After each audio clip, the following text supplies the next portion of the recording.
Մարտունու տարածաշրջանային եւ բժշկական քոլեջների ուսանողները, դպրոցականները մարդու իրավունքների պաշտպանի հետ հանդիպմանը քննարկում են կրթության իրավունքին, իրավահավասարությանն ու հակախտրականությանն առնչվող հարցեր։ Երիտասարդների լիարժեք ներգրավվածությունն ապահովելու համար պանելային քննարկումը հենց նրանք են վարում։ Հանդիպման գաղափարը ծագել էր մարդու իրավունքների պաշտպանի Մարտունի կատարած նախորդ այցի ժամանակ։ Իմ հիմնական գաղափարն այն է, որպեսզի երիտասարդների ձայնը լսելի լինելու հետ կապված խնդիրները լուծվեն ոչ միայն մայրաքաղաք Երևանում, այլ այս խնդիրները լուծված լինեն նաև մարզերում, եւ հենց դա է պատճառը, որ հենց Մարտունի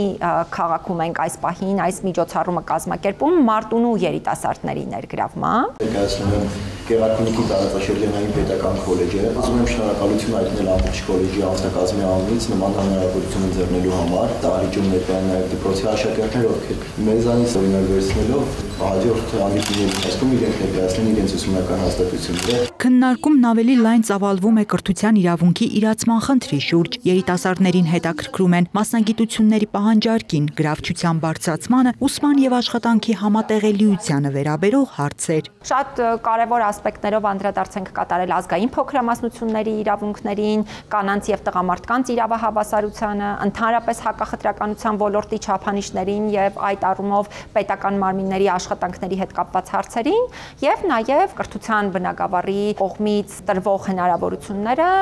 դրանք եւս շատ կարևոր քննարկման նյութ են։ Տարբեր ոլորտներում իրենց մասնակցությունն ապահովելու եւ որոշումների կայացման գործընթացում ակտիվ ներգրավվելու համար երիտասարդներն առաջին հերթին պետք է նախաձեռնող լինեն։ Այս դեպքում միայն նրանց ձայնը լսելի կլինի, իսկ գործունեությունը արդյունավետ։ Մարդու իրավունքների պաշտպանի խորհուրդն է սովորողներին։ Անահիտ Կարյան, Սարգիս Ալավերդյան, լուրերի համար։